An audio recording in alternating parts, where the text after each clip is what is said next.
Hey guys, I know your pipeline is filling up and that is awesome, but it's a little bit hard to manage.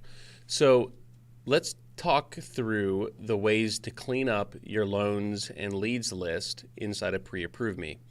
Now there's really two ways of doing it. One is somewhat more permanent. The other way is just to eliminate or scrub the information that's showing up here.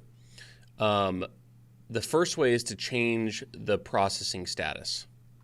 So if you have a customer, let's say for example this client right here, and their loan is closed or canceled, you can just simply mark it closed. The list will refresh, and that customer will no longer appear on the list. I know this is probably looks like it is, but there's several.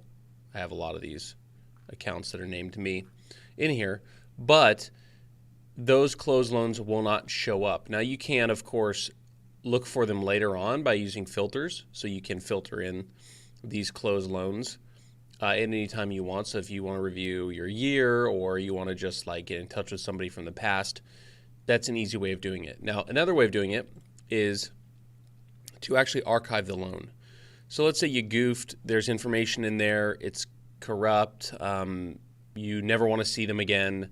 There's another way of more permanently removing their access to this loan, and that is to archive them. In order to archive them, you go into the loan itself or the lead, you click Quick Settings, and you type Archive. Then you can go ahead and just put the matching number here and archive it. Now this is, again, like I said, more permanent. It is not deleting it, so you can recover it. You can view archived loans as well, but it is going to eliminate the customers and the real estate agent's ability to access this loan ever again unless you unarchive it, which you can do. So hopefully this helps you guys learn a little bit about how to clean up your pipeline, your loans and leads lists, and make everything work a little bit more smoothly. Take care, guys.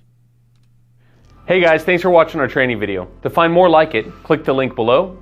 If you need live support, go ahead and click the icon that looks like this, or join us for one of our weekly Q&As.